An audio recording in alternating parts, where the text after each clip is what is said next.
Okay, ladies and gentlemen, looks like we're live. I'm just going to check this out, see if it's all working. I don't want any issues on the. Make sure the stream works. Make sure everyone's live. Hey, we're live. Richie, Robert, everyone who's joining in, Danielle, everyone's joining in. Look at this. This is great. Ladies and gentlemen, welcome back to the live stream. My name's Matt Bailey. I'm from the Scotch Malt Whisky Society. I'm your National Ambassador, Development Director, all-around whiskey geek. And I'm really, you know what I love doing? I love going live and talking to you guys, talking to members, guys and girls across the country and indeed across the world. I love that we have some of our European members, some of our American members sometimes tune in, which is great. I know you guys are sometimes watching it, whatever it is, 3 a.m. in the United States right now, or wherever you are. I really appreciate it. But it's mostly Australian members. And I want to say a huge shout out to everyone who takes the time to watch these, to be a part of it. And we go live every single day. How cool is that? And we've been going live every single day now for about a year, which is very cool because it's a backlog of good content and good things to watch and great people that we've interviewed. Speaking of great people that we've interviewed, tonight I am blessed and honored to have Alexandra Dahlenburg from the Speakeasy group live with me right now. I'm going to unpin my face so you can get a glimpse of her as well. Here we go. Ladies and gentlemen, Alex Dahlenburg, thank you so much for tuning in. Hey guys, how are you all? Thanks for having me, Matt. Yeah, for sure. Now, the format of tonight, you threw a spanner in the works, and I kind of loved it because I'm so used to being the interviewer exclusively and actually asking all the questions and saying it's all sort of that way. But the cool thing about tonight was you said to me yesterday, you know what? How about we throw like 3 questions each at each other as well? So it's kind of, I guess the audience will get to learn a bit about you, a bit about me, and have a bit of fun in between. And we're going to take some questions from people. That's a huge shout out, by the way, for everyone who's watching on Facebook page, Facebook group, YouTube, LinkedIn, wherever you're watching right now. You can questions. I've got your question stream here. The best place to ask them is in, of course, our group, which is where I prioritize the questions. But in the meantime, whilst we're getting everything underway, Alex, I'd like you to tell the audience just a bit about your journey, where it all started for you, and more importantly, more lately, Melbourne, which is super exciting. So I've been part of 2 venues opening up, which is Meolna, Sydney, and Kiss Kiss Bang Bang, Sydney, which is the new exciting venue in the CBD, which we just can't wait to get open again. It hit the ground running and was so much fun. And that was one of the difference in this venue. It was super fun, super funky, super sexy. And just a little bit of a party, and that's what we wanted for the CBD scene. So, as I said, my journey started with Meolna, but I'd been a big fan of one of their iconic venues, which was Boilermaker House. I actually signed on to work with them because of Boilermaker House, which has got between any given day 800 to 1,000 whiskies on that back bar. Yeah. And they specialize in craft beer. And I love Boilermaker House, by the way. It's one of my favorite haunts to stop in at every time I'm in Melbourne. And it's either Jimmy or Kyle or a whole bunch of different people who always, the staff there are always so friendly and always so hospitable as well. Jimmy's at the helm right now. But damn, like that venue, the amount of times I've thought about going, all right, I'll move to Melbourne just to have that venue. Just do it. Yeah, move there. But it's such a cool company to work for because at any given point I can pick up the phone and have a very open discussion with Greg and Sven. I've been very lucky to be part of their growth and watch their growth and maybe force some of their changes. Yeah. I'm very well aware that I've forced some of their changes through probably not the best way. But coercion, force and coercion. Well, like, you're not allowed to do that. I'm like, well, there's no rules. So it's been such an amazing journey with them. And I have some of the most amazing people I've ever worked with in this company. So that's my work journey. Myself, I have never really taken to white spirits, not that I can't appreciate them. Definitely do appreciate. Just more of a dark spirits person. Yeah, the art of distilling. However, as even as a young kid, I couldn't kid over 18 because that's what you need to be. She was 18 and 1 day old. Yes. I've always sort of been around dark spirits. I remember when I was up top end of Queensland, the choice, I think I've said this before on one of our lives, the choice was Bundy or Forex, and my choice was Bundy. So I definitely got in. Someone handed me a Scotch and Coke one day, and I was like, I can dig this. This is amazing. And then Scotch and soda, and the next thing you know, I'm totally into what I'm drinking. So even though I wasn't running whiskey venues, I was totally down for whiskey. Country girl in me loves the American side of whiskey. Yeah. But the bar scene and the whiskey culture is a lot about the single malts. So there's some amazing fusions in both my worlds with that I love.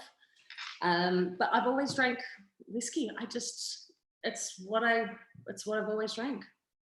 Yeah, amazing. I'm just going to do a quick shout out to all the people joining, by the way. Way too many to list, sorry. But Zeno, Claire, James, Thibault, Jay Davis, Dina, Robbie, Andy, Darren, Gary, Trish, Toru. Oh, Suzuki-san, good to see you, mate. Gary, Sam Lucardi, all these people joining in. It's great. Darren Howie, hi, guys, he says. And Matt Waller says, yo.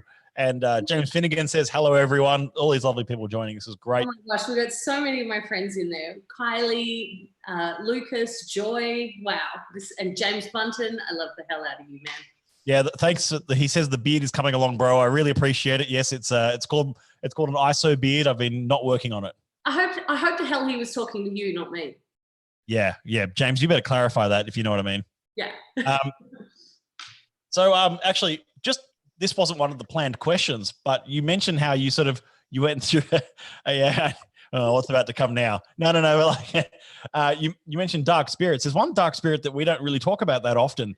That I think one of it wasn't the first time I'd met you, but it was early in the journey. I remember, no, not even early. It would have been, say, midway through. You were working on quite an exclusive range of cognacs over at Grain Bar. Yeah, I do definitely love some cognac. A guy called Kieran Bailey, who's one of the Sydney greats. He was one of the first ones to hand me a Hennessy and Coke. That became my staffies at one of the venues that he owns.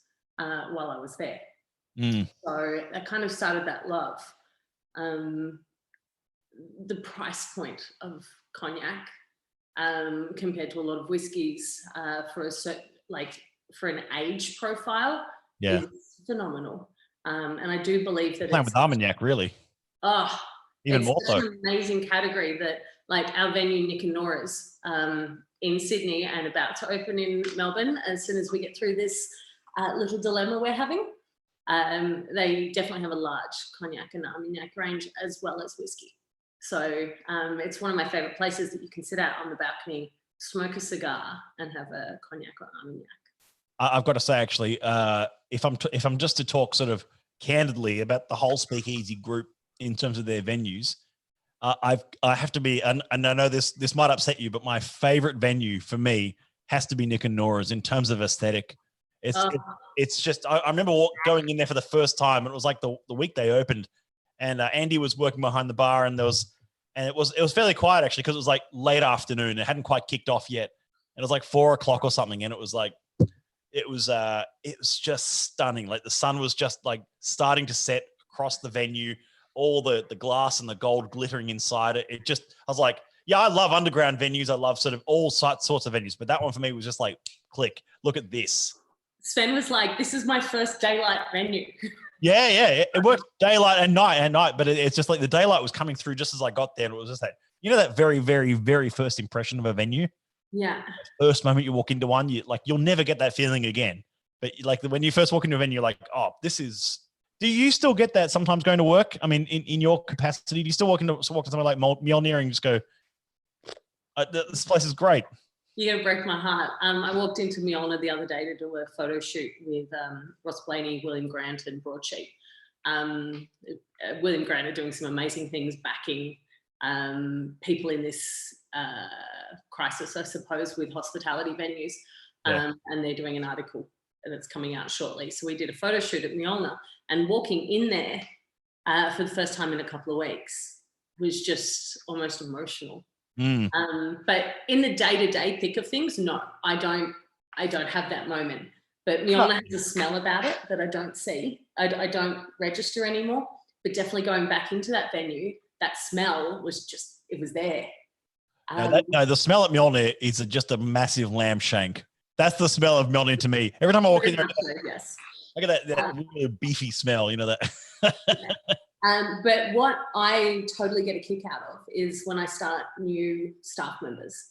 Yeah. So I've just started a new restaurant manager, Eddie Rumfeld. Hi, darling. His first experience, like when he was walking in, he was just like, holy shit, this is badass. Yeah. Like, he took the job because he loved Mjolnir so much, and that was one of his, like, seeing Mjolnir through other people's eyes is one of the most amazing things I've ever felt. So whenever I'm a bit shitty with the industry or not having a great time back house, because I do a lot of back of house these days, and I don't necessarily do as much behind the bar so much. Behind the bar or on the floor. I support and drive from a business side of things. But seeing it through someone's eyes when I get out on that floor and roll those knives out for the first time is badass. Yeah. Now, when you say that Nick and Nora's Sydney is one of like your favorite venue experiences to walk into, just aesthetic on that first impression. It's that. Yeah. I'm quite privy to Nick and Nora's Melbourne. Yeah. And holy shitballs. I'm sorry, I'm swearing. I swear, like. No, you're all good. You're all good. This is not a PG rated stream. Okay, holy shitballs. This place is fucking badass. Yeah. We did a live the other day with Greg and Sven on the Mjolnir page. And afterwards, Greg's at Nick and Nora's Melbourne running around showing us all these cool things. And the excitement, because through Nick and Nora's Sydney and Melbourne, these guys have been able to do the most amazing, detailed experience things they could possibly do. Yeah, sure. So, it's been exciting to watch and like see from behind the scenes. Greg always texts me updates of like, look what I've got. And I'm like, why didn't I get that from Mjolnir? So, yeah. Okay, so let's go to 3-on-3. So the format tonight, for those who have just joined in, by the way, Steve, Caleb, Matt Whisker, thanks guys for joining in. The format for tonight was 3 for me, 3 for you, where we ask each other a question, and we'll probably get some questions in reply to some of these as well, which is great. So Matt sent me quite a detailed thing about what he wanted to talk about with the bars and the industry, and we've been doing Wednesday virtual whiskey roundtable every week, and a lot of that stuff sort of came up through that. Yeah. And I was just like, can we just keep this fun? Like, I'm going to send you 3 questions. I'm going to ask you 3. Can we do a questions back and forth? So I set Matt the task last night of coming up with some questions, and I have prepared some questions for him. And I was just like, let's just make it fun. Yeah. Because whiskey is fun. Everyone takes it a little too seriously these days. Yeah. So I understand that I took it super seriously during my learning. However, that was part of my journey in learning and sponge mode. And to this day, I'm still in sponge mode, but it's fucking fun. Yeah, no, it's a lot of fun. And that's why I want to ask, that's why I think these questions that we're going to have for each other are going to be quite interesting. So I'm going to start. Okay. I'm interviewing you. So you know what? I'm going to start. So the first question I have for you is, if I'm getting this correct, you didn't start in hospitality. You're not one of those people that sort of started working bars and restaurants from an early age. You started in nursing. So I did start hospitality early age. So I was 14, 9 months, whatever legal age it was to be able to work. But I worked purely for a horse addiction. I used to ride horses quite competitively. And I had needed to buy rugs and saddles and all the pretty stuff for my horses.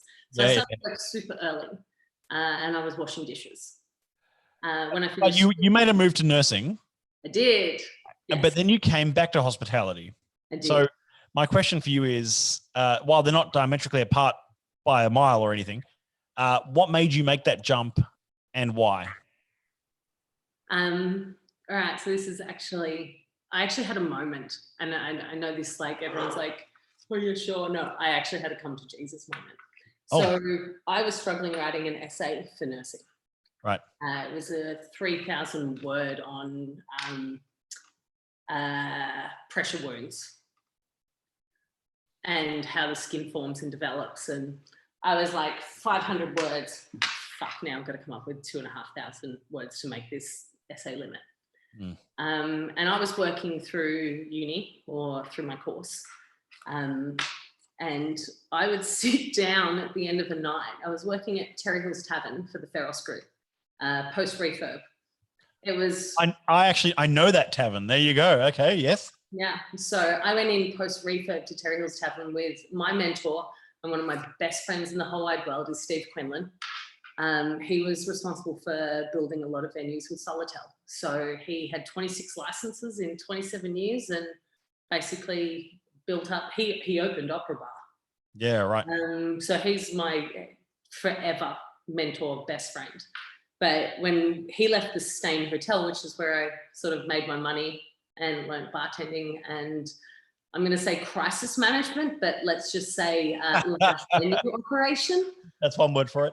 Yeah. When he left, saw the place, it had been completely refitted and it was on its journey up. And I'm not talking like slowly, I'm talking like right. Like the changes and the processes. And that's when I went, oh, hang on.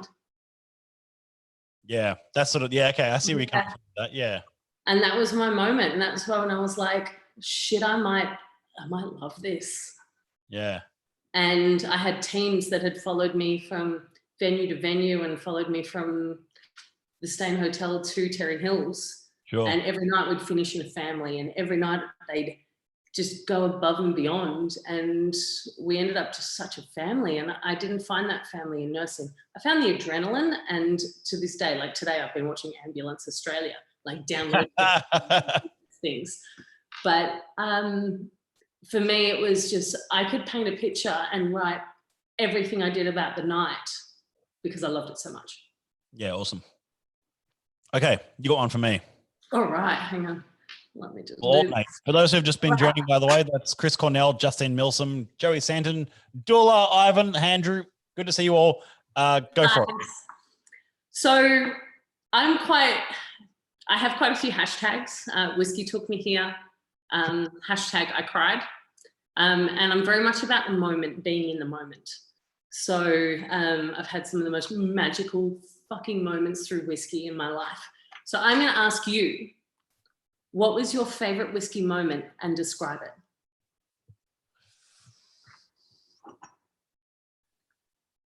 Ooh, it's actually a tough one. It's a tough one. Okay. Well, I also didn't drink last night and I'm fucking drinking tonight. So let's do this. Okay. Actually, you know what? I think I can really easily answer that. I think it would have to be around actually this week or next week, a year ago. So it was May 2019. And I mean, as you know, in my role, I get to host so many amazing whiskey experiences for our members, for people around the country, for corporate bookings, for member nights, for everything. And they're so much fun. However, I was very lucky to be asked to host the Isla Old and Rare tasting. I fucking knew it. In Isla House in Isla. I was like, oh, so you want me to host to this international audience talking about whiskey? And they're like, yeah. I was like, I'm so ready for this. And I was so pumped. And the worst thing about that day, however, was that I had the biggest head cold when I woke up that day. Maybe from stressing about, doing the event. And stress, right? I don't know. I was stressed out about it. And then, and also I was stressing about the fact that I just knew that half the audience probably didn't really speak much English, given the diversity of who was in the audience and how many people fly to Isla every year for the festival. And so I was like, oh yeah, absolutely. So I was like, okay, so at any given moment. I don't know how many people fly to Isla. Like I can't book for the year before while I'm there. So I get it. yeah, it's packed. And it was just a true treat to go through six rare Isla whiskies in a row. I couldn't nose or taste anything on the day, but being able to present them for a crowd was just a true once in a lifetime experience for me, and one that I will always remember and cherish. So while I get to host a lot of events around everywhere, but that one for me is probably my most treasured whiskey experience, I think. Amazing. Yeah. And what was your moment during it? Like usually you have like a, holy fuck, I'm here. There was two little ones. I've got this, the theory, it's not my theory. There's that theory that you could be on the complete other side of the world, which I was, and you could be hosting to the most niche group of people, but there's still going to be an Australian in the audience. And they're everywhere. Aussies are everywhere. As a small country, and we're everywhere. And so I think that the moment that was really made sort of where it went from sort of a bit stiff to a bit comfortable was when I was talking about the flavor notes on one of the whiskeys. I went, it's almost like an acidic note to this. It's almost like a washed rind or something going on here, or there's something going on with the nose and the spirit. And there was a young woman in the audience who shouted out. She was middle back, and she shouted, it's like a Queensland cane toad. And I'm like,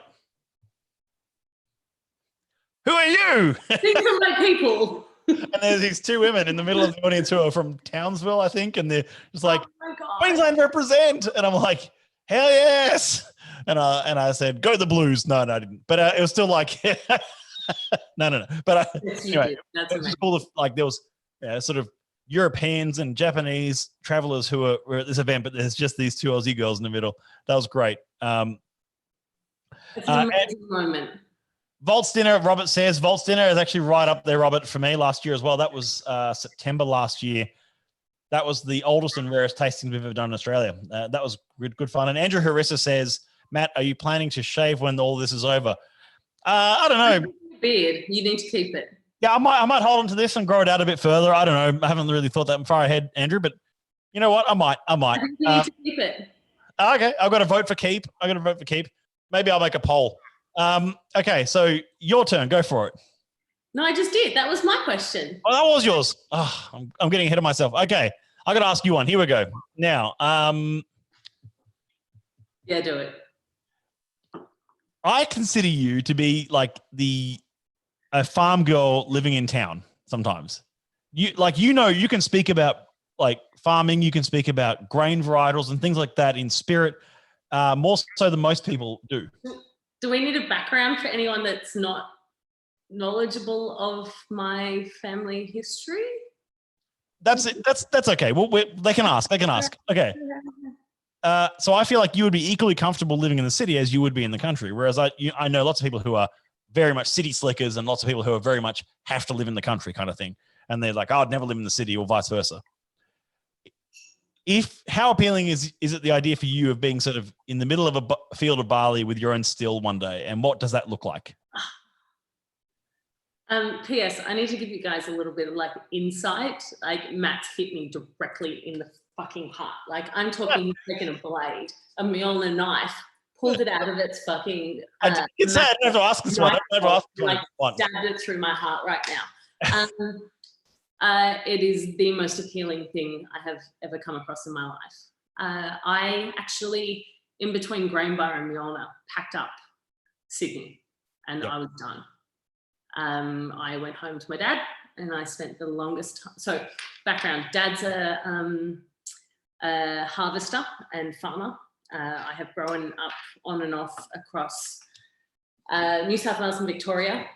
He was the largest harvesting contractor for New South Wales and Queensland, and he won a Churchill Fellowship to his contribution to the rice and harvesting industry, which actually saw him travel all around the States on a fellowship and exchange so much information back and forth with America and Australia, because at that point, the rice harvest industry in where I was born, so Leighton, or the Murrumbidgee irrigation area, was one of the biggest rice industries worldwide. And Dad was the forefront of that. So with the harvesting side of things. So he's one of those amazing men that has that wealth of knowledge. And I think he's just made farming so fucking magical for me. Even though I swear to God, if I decided, hey Dad, I'm going to be a farmer, he'd turn around and say to me, like, no way in hell you're going to be a farmer. Yeah. So he's grown barley all his life. He's grown rice all his life, corn, wheat, like sorghum. I've been in every single harvester, tractor, auger bin, chasing harvesters majority of my life, and fucking up some fences at the same time. So he's my heart and soul, and that connection and that knowledge that I gained from him with cropping. There were two things that we sort of bonded our relationship over. One was livestock, so cattle. We have an amazing breed of cattle on our property, which is a society, almost like the Scotch Malt Whisky Society. We have a breed society for our cattle. And the second thing was harvesting and barley, and my knowledge that I could gain from him regarding barley. So yes, in short, because I know I'm waffling, because I'm super fucking passionate about it, I would love to retire at the ripe old age of 36, 37. Let's do it next year, with a patch of barley and my own stills. I've always thrown it out there that my dream would be to have a brewing and distilling farm where I could brew some beer, distill some whiskey, age it, have my dog, my horse, and a family running around one day. Like that's always been the dream. Everyone's asked me, do you want to own your own venues? And I was like, yeah, no, I've seen what Sven and Greg go through, and I know how hard I work for someone else. Can you imagine if it was my own money? So yes, I could definitely see that. However, Dad's getting old, and I don't think that that'll ever be a dream to grow my own barley. I have my own field that I call my field, and I sit and watch sunsets in, and we do a lot of experiments in that field. Last year, that paddock did not get harvested for barley because it didn't get enough rain. But we've actually got some experimental patches this year, which is exciting, and he has sowed another year, which I was scared he wasn't going to. I really appreciate you answering that, and I'm sorry, that was really long-winded, and I feel like it's good. Like I said, it's really good. James Button said whiskey is the most fun, especially with Alex. And James Finnegan says, I'm drinking Westwood tonight too, Alex. There you go. Goodies. I'll see if there's any questions coming in over here. No, it's all right. Matt Wooler says she already has one. I don't know what that was regarding to. Anyway, if you're referring to her beard, then I'm afraid we're going to have to kick you out of this one. No, I'm just kidding. Okay. No, that was a while ago. We're fine now. You all need to know that is quite prevalent in my life, and that in my family means I love you. Yeah, no, I get that. All right, my turn? Your turn. Okay, hit me. So I came up with this question purely because... Wait. Before you go on, I just want to make sure everyone who's tuned in at the moment and everyone who's been joining in, she already has her own barley field. Yes, sorry, Matt, that's what I was referring to. Yes. Alex Lalos, Ross Blaney, Bertie Kaysen, Kirsty Essen, Sally Lau, Jane Overeem. Thank you so much, everyone, for tuning in. All these new people coming on board. I'm chatting tonight with Alex Dahlenburg, and we're doing 3 for 3, asking each other questions and maybe taking some of yours along the way. So pop them in the comment field. Bring it. Please do. Let's just have fun with this. Bloody hell. Yeah, go for it. This is what it's about. And it's just about fun and enjoying what you love. So speaking of what you love, I'm actually going to flip it. Okay. Are you ready? I'm ready. This is my second question, and I chose this specifically because we all know that Matt Bailey loves a rant. What makes you angry in the whiskey world? Yeah, I mean... Swirl it. Go on, that's it. Get it. Hey, you got a proper glass. Like you can do the same. Okay, look. I got told I needed a proper glass because I kept swigging out of the fucking bottle. So, okay, what makes me angry in the whiskey world? It really is just it's just two things. Really, it's just two things. I went like that, but it's not 4. It's 2. It's 1. It's 2. No, it's 2. Look, the first thing is completely unnecessary elitism around spirit. Now, what I mean by that is. Okay, here's a good example. Last year and the year before at the Archieros pop-up bar that SMWS hosted, which went for 3 nights each time, Thursday, Friday, Saturday night. I was there. You came. Yeah, you came second year. Yes, that was amazing. I watched you try and make drinks behind the That's bar. right. That's right. So you watched me make a mess of some cocktails, which was good fun. I don't want to do that. You did a fucking amazing job. Thank you. But the whole idea was it was just like one of the cocktails was organic wattle seed cola, ferment, and rum. So it became a rum and coke, but it was the most gourmet rum and coke using a society single cask. And the idea was best ingredients, best outcome kind of thing, approach. And it was just a bit of fun. And while there wasn't any pushback on that, you do see online especially, you never mix great whiskey with anything. It's meant to be drunk only neat. And it's like, I work for the most single cask whiskey club there is in the world, and I'll mix things with these spirits all the time. And I think it's and my approach is you just enjoy it however you want to enjoy it. I'm just fascinated that in 2020, with the amount of whiskey education we have now, I still get angry because the question. I still sometimes get angry at I guess whiskey snobbery to the point where it's like, well, you'd never do that to that spirit. Why not? Why can't you? Like, you enjoy it how you want to enjoy it. I enjoy most of my whiskey neat out of a Tulip Glencairn or something. However, if you want to buy a whiskey and you want to mix it however you want it, that's your prerogative. The second thing that gets me angry in whiskey is I'm going to jump in on that really quickly. Okay, yeah, go for it. Yeah. At Speakeasy Group, we make our cocktails with premium spirits. We choose the best. That's right. To work with the best because it gives the best outcome. So if we're thinking that the best in our glass is better by itself, is it not going to be better in a cocktail or as a mixer? Yeah, that's right. And it's that whole approach of people telling other people how they should drink their whiskey. It's like, go away. Anyway, and the second thing, the second thing really is it's something I think you and I will agree on, especially, is there's this certain you see it I think even more and more at the moment. You see a certain amount of I guess overall negativity on certain releases and certain products and certain events and stuff, and sometimes not necessarily society ones at all, but just like anything. And you go, it's like, like someone will open something. This is really prevalent lately. Like someone will open something like, let's say, a 14-year-old single cask sherry Bunnahabhain, like this one, and you go, oh yeah, I like it, but the 16 was better, or something. It's like, okay, like it's a meaningless comment because it's like we're comparing, and it's always just comparing apples with oranges approach.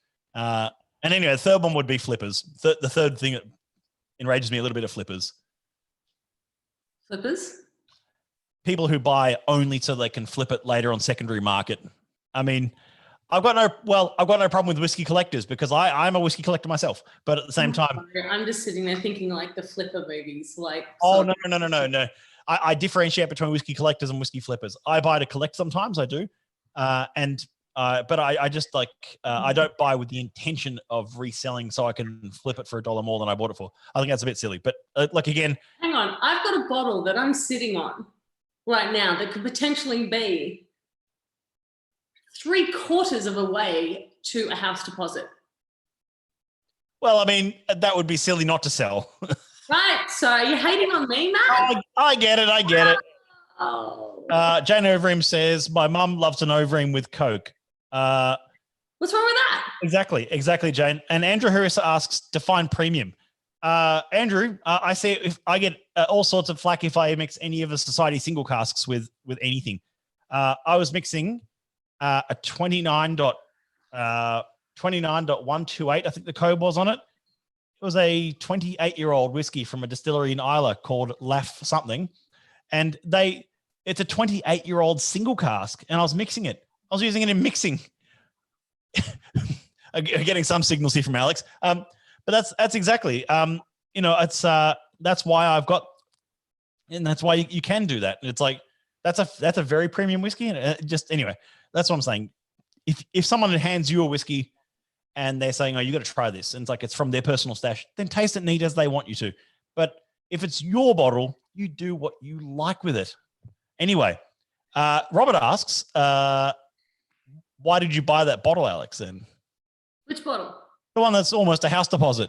I didn't. Ah, okay. It's a gift. Yeah. Well, then I certainly wouldn't sell it. It's a gift. It's a gift from the distiller and it's signed. Well, there you go. Okay. Could potentially be worth 3/4 of a house deposit now. Well, there you go. Exactly. More the purpose of why you're buying, says Caleb. That's true. So what's that? A comment from Caleb who says more the purpose of why you're buying. Exactly. Yeah. So you're not a flipper, Robert says. No, she's not a flipper. Anyway, Alex, I want to actually, I want to ask you, and a big shout out. Hello to Vicky Dahlenburg. Hi guys. Yes. Hi, Vicky. Hi, Mom. And Stuart says, whatever way you enjoy your whiskey is how you enjoy your whiskey. Whatever gets you into it. Exactly. Drink whiskey. I don't give a shit whether my dream right now is to go, and I'm actually going to do it tomorrow. I'm going to do it tomorrow. I'm going to go get a frozen Coke because I've got a bottle of Lafroig at home. I'm going to get frozen Coke and pour some Lafroig Triple Wood in it. Like, smoky Cokies are fucking delicious. They are. And I've had a guy order whiskey and tomato juice. To me, I don't give a shit what, and I've said this many times in multiple articles, so I'm not saying that anything that's new or groundbreaking. I don't give a shit what you're drinking it with, as long as you're drinking whiskey. Yeah, exactly. Yeah. So there you go. I think we can agree on what angers us. Yeah, absolutely. Yeah, now I've got to throw one back at you. This is 3 of 3 coming up. This glass thing's annoying, by the way. Like the what? Usually, like drinking out of a glass is annoying when it's already in glass. Heathen. All right. What is your dream whiskey experience if money was no object? What would you imagine as the ultimate experience if you could craft one yourself? Shit, I was so close to it this fucking year, by the way. I don't think it's going to happen now. I have a lot of annual leave right now because I've worked really fucking hard for over 3 years. Yeah. But I was going to take some annual leave this year and travel the States, going to as many distilleries as I possibly can. I've done Kentucky. I was going to literally go around Kentucky. Right. But my first distillery experiences were actually Kentucky. I went over with Behind the Barrel, which is an amazing thing for bartenders. A huge program with Campari. I went over with Behind the Barrel. I toured Kentucky while I was there. I lived and breathed wild turkey. I shot the wild turkey gun, which is like Eddie Russell's gun himself. He was one of the first people to give me a bone loot, which was sort of cool. Moment to start for the whole bone luge at Miolna. So that was the huge thing that kicked it off. But I wish that I could go back to Kentucky now with the knowledge of distilling that I have now, probably from my trip with William Grant. Yeah. That I went to so many distilleries in 3 weeks in Scotland, including I did every distillery in Islay. I went through Balvenie, William Grant, Macallan, I like Aberlour. Like I fucking went everywhere I could possibly in Scotland fit in, with Edinburgh Cocktail Week as well. Yeah. So Highland Park, like it was the most epic trip I've ever had in my life. However, I wish I could do Kentucky and the States with the knowledge I do now. That's my trip. Yeah, I think I'd agree with that in some ways, because I'd love to explore some of what's happening in single malt over in the States at the moment and see what's development there is amazing, as you know. I'm super lucky. I have had a single malt American experience. In June last year, I think I landed in Portland with Westwood, and it was a fucking phenomenal experience. Just what I knew from Scotland and then applying that to a brewery culture of Portland, Portland is one of the biggest brewery capitals in the States. So applying what I know from single malt to this brewing culture within Westwood was phenomenal, and pushing all the buttons. And my ultimate trip obviously is me pushing all the buttons, doing the entire work for a day in every single distillery. No, we're doing a week each. Sorry, you said a week first. A week each. Yep, sorry. I'm happy to do that. So many shout outs for Ascas, Smoky Koki. Yes, got it. Smoky Koki, fuck yes. Yeah, gotta love a Smoky Koki. Jeremy, Ascas, shout out, absolutely. Any tasting notes on the wee beastie? No, not yet from me, Caleb. It's a bit early for any of those kind of announcements. I'm sorry. Bunton's stop you for 2 seconds? There is the most wonderful woman in the world watching right now, and her name is Nancy Herndon. Yes, love her. Written Love from the Whiskey Thief. Yes. The Whiskey Thief is my 94-year-old grandmother. Oh, wow. Who comes into my house and steals my whiskey. Pinches whiskey. Like that I've had to put like you can steal this pile to the don't fucking touch this pile. Yeah. And the last bottle I gave her was the bottle that I got from Balvenie for winning Whiskey Bartender of the Year at the Icons of Whiskey.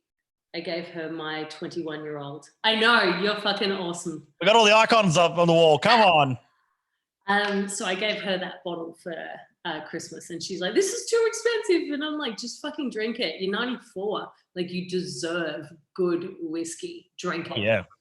I don't care what you do with it. But anyway, hi, Whiskey. Hi. Vidal, hello. Adrian, hello. Gotta love a Smoky Cookie, said. Now. Your turn. Is it?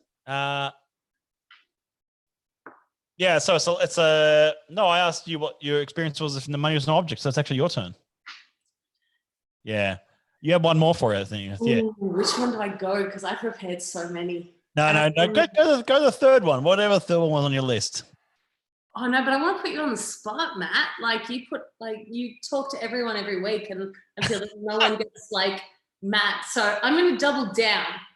No, go the distillery one. What was the distillery question you had for me? You had one? Yeah. Okay, you do it. You do it if you like. All right. Because of the most amazing experiences I've had, and I'm super lucky and super grateful and like beyond emotional for the experiences that I've had in distilleries. Highland Park, I malted the entire fucking floor.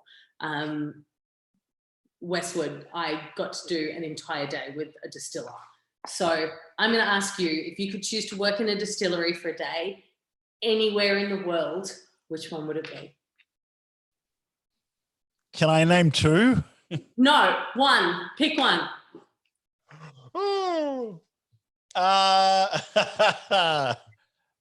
Okay, I'm gonna pick Mortlach, only because you basically you need Mortlach. You need a science degree to understand their 2.81111 distillation, and even asking them, even when you talk to them about if you can get access. Yeah, which I've been there. It's fantastic, and you just go, you ask them, oh, so can you explain the 2.81? They're like, not really. I mean, we can, but it's really complicated. It's like, oh, okay. So I'd love to work and I think the design of the distillery itself is quite almost gothic in some aspects in terms of its design. You're like, oh, this is cool. This is a very cool distillery. But the only reason I chose them is because I did spend most of a day at Loch Lomond Distillery, which was probably one of the best experiences I've ever had. Okay. Because they produced 13 different types of whiskey in one room. And there's 4 different sets of stills producing 13 different types of whiskey. And it's all crammed in like a Lego building in there. And you've got to walk up little stairs to get places. And it's like a little maze of stills. And you're like, oh, what's that? Oh, that's a still. Oh, does that normally be there? No. Oh, okay.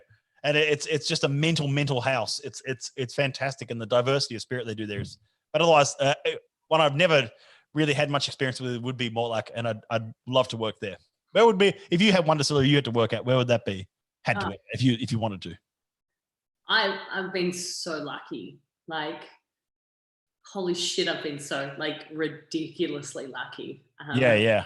I can't thank every single fucking distiller that has sat there and listened to me going, question. How do you do that? Can I touch that? Yeah. Do that. Can I push that button? Don't push that button. Can I push it? Like, I've had the most amazing experiences. Start to finish, one of the coolest things was I did a shift with 2 different distillers, one on the brewing side, one on the distilling side with Westwood. The other thing was malting the floors at fucking Highland Park. The guy was like, do you want me to take? And I'm like, no. I'm just pushing this. I just kept pushing over and over until I did the entire floor. The one moment that I had was walking into Kalila. Kalila, however you want to pronounce it.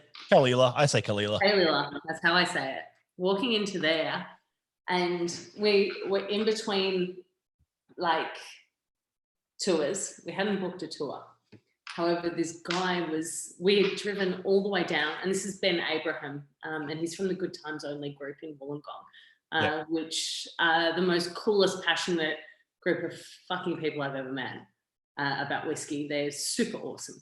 And he was my distillery buddy when we traveled through Scotland. Walking into Kalila, no plans, no bookings, no nothing, no connects. I had 0 connects with Diageo companies. But just walking in, and this guy was just like, I can see you absolutely love whiskey. Come here. And he took us up. And have you been there? Yeah. The stills. Yeah, they're unreal. Like, standing there looking at them, and he let us in that fucking room. And I hope I don't get anyone fired, but he opened the door, and we're standing there with these stills. He's just going, all I ask is you don't take a photo of this. So I'm standing there looking at these stills, just going, motherfucker. One, they've got the most beautiful real estate, and the view from there is insane. And 2, they're the biggest things I've ever seen in my life. Like, they're huge. They are quite monstrous, which is why Kalila is Mr. C, as everyone knows it in Isla, is Mr. Consistent. And it's all daunting. Massive output. But stunning scenery, stunning views. They've done such a good job with that distillery, like floor to ceiling windows or glass straight out to the surroundings. These stills are so daunting, and the fermenting vats, and I got the most wonderful experience. Yeah, amazing, awesome. That's 3 for 3, Matt. 3 for 3. I'm just going to take any last questions from people in the comment section. Bring it, and don't go easy on him either. No, don't. I mean, Matt Wooler asks, what distillery would you do a nudie run through? That's such a good question. Go for it. Oh no, I don't know. I reckon it'd have to be a nudie run. Nudie run. Yeah, no, that's. I think that's pretty easy. I think I'd do a nudie run through Glendronach, only because of those big glass windows up against the stills and the you just have to run past the stills with the grass in the background. It'd be majestic. Mine is probably Wild Turkey. Yeah, right. Wild Turkey Estate, because you can No, I get that. Yeah, Wild Turkey. I have another question if you want to roll with it. Yeah, you roll with it. You go with that. I did a thing with Whiskey Ardent, which was a super cool questionnaire, like one of the best I've been asked it for, or one of the best I've been sent to answer. So I'm going to ask, who's the whiskey love of your life, Matt Bailey? Whiskey love. Yeah, I don't. You go first, because I asked a question. You've already answered this. You guys were super comfortable in sending me this answer the Whiskey Ardent. So right back at you, babe. Honestly. Yeah, you know what? I'm gonna have to. Do not plead the fifth.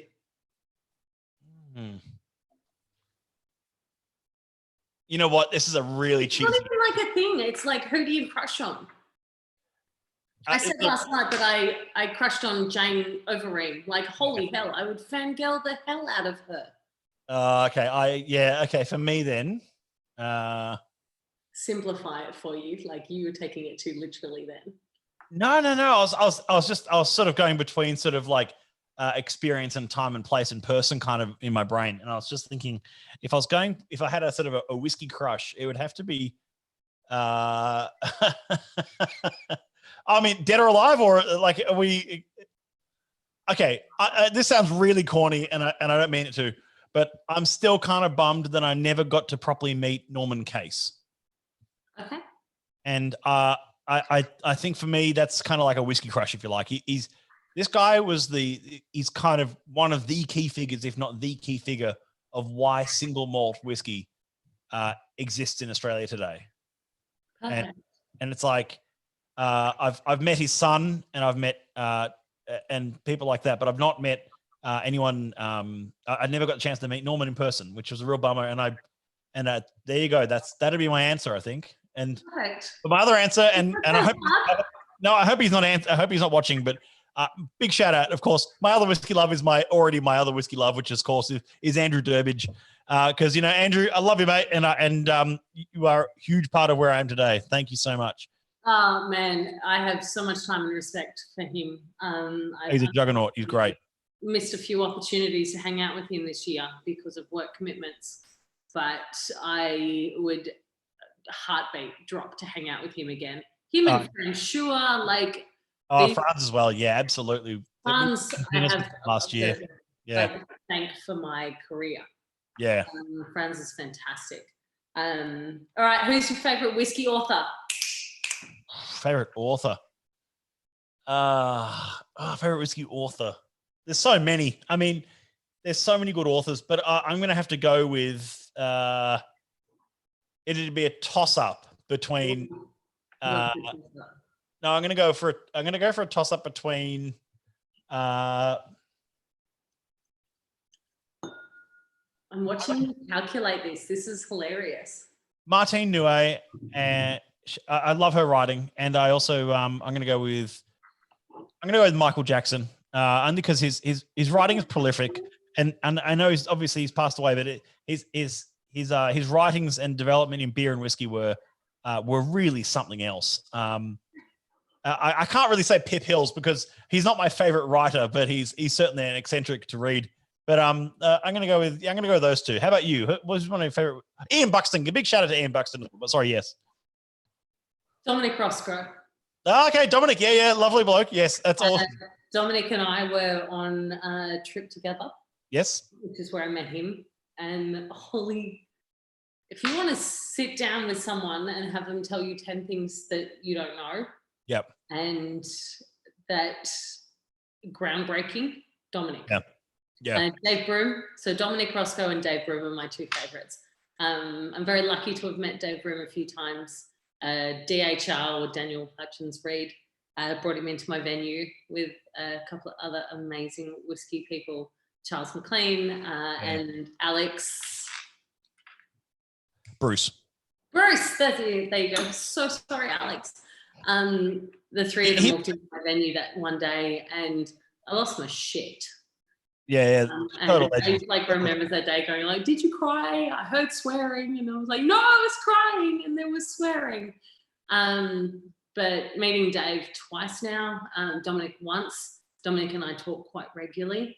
They're like absolute inspirations to me. I've done a tiny little bit of whiskey writing, but they're huge. Yeah. Awesome. There's actually some questions coming in to round us out for the night. Here we go. Question time. Where is it? Questions for some reason I don't get to see. Jeremy Young, good to see you, mate, from Loch. Hope you're well, mate. He asks, who's your favorite whiskey speaker? Matt Bailey. I've actually never seen you present, Matt. Oh, okay. I didn't realize that. I'm sorry. No, I'm just winding you up. Look, who's your favorite whiskey speaker? Oh, shit. I could cause quite a lot of controversy over this, but I'm going to say the ultimate, James Bunton. Oh, Jimmy, mate. So I hope you're still tuned in, James, because I really hope you're still here, James Bunton. He is one of the biggest inspirations I've ever had. My first time I ever watched him speak, I actually went out on the piss with him first before I watched him speak. And me being the young whiskey chap that I was and hanging out with the boys and like asking all these stupid questions. For those listening, I generally tell people that you need a safe word with me if you're in the whiskey industry and that I think that you can offer me something, because I'm going to keep asking until you say stop. So the safe word is like, and enough. So James, when I hung out with James, Ben Davidson and Ross Blaney one night, that was the first night that I'd had exposure. Yeah. And the shit that they explained to me at this table drunk with we were responsibly drinking and enjoying some good drams, was phenomenal. And then I saw James Bunton speak, and holy shit. And then on my third or fourth whiskey presentation, he showed up, unexpected, not on the list, but on the list, but not on the list, just not his name. I think you told me this one. Yeah.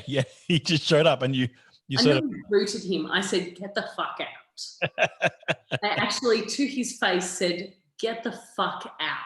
You're not sitting in on my whiskey class. I will be too nervous. There's too much writing on this. Like, get out. And he's like, I'm your friend. And I was like, yeah, okay, but you're the most amazing presenter I've ever had in my life. Yeah, awesome. And he gave me the most amazing feedback. So he's absolute champ, and I love him to pieces. I think for me, it has to still be, and I know he doesn't work for them anymore, but it still has to be, for me, it has to be Jim McEwen.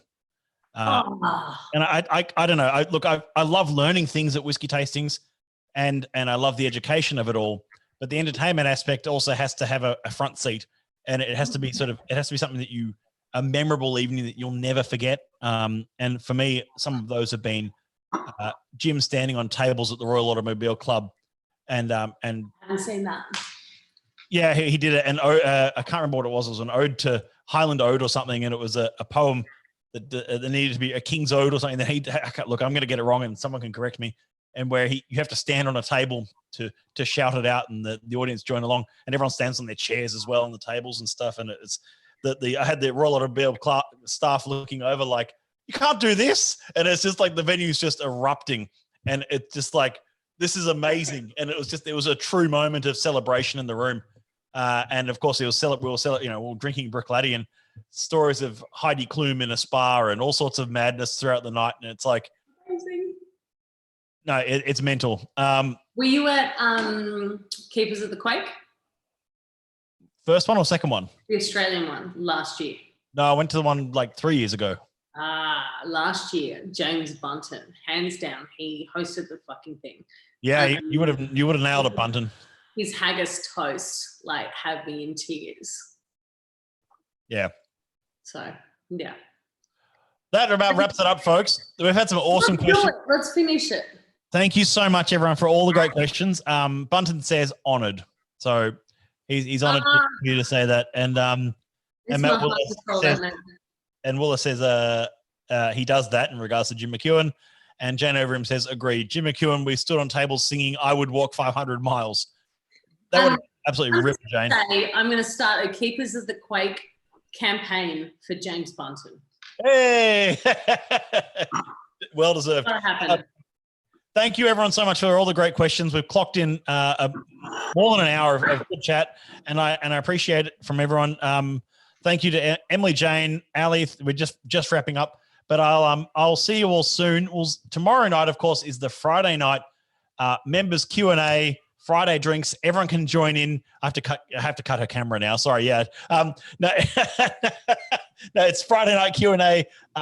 It's a Zoom link that will be up on the Facebook group where anyone can join in from 7 p.m. onwards, actually in the Zoom with us here and have a drink. It's very informal, and it's always a lot of fun doing the Friday night sessions. So see you tomorrow night, everyone, of course. For those who entered the ballot for 33 and 29, there's one email going out tonight and one going out tomorrow morning for the winners. If you don't hear from us by 3 p.m., I'm sorry you missed out, but there's always lovely other whiskeys to enjoy. In the meantime, have a great night, everyone, and we will see you all tomorrow night. Thank you again to Alex. Big shout out for you joining us tonight. Huge fan, Matt, of what you do, Matt Bailey, and honestly, these lives every night have kind of kept the whiskey industry going and the whiskey love. Oh, I really appreciate that. So a big thank you to what you've done for all of us, including us on your lives every night. So no, it's my honor to have guests of the caliber like yourself. So thank you again, and sort of, and I will see you all. You better drink that Westwood now. Friday dogs, says Matt Woolley. Yeah, we'll see you Friday dogs tomorrow. Thanks, everyone.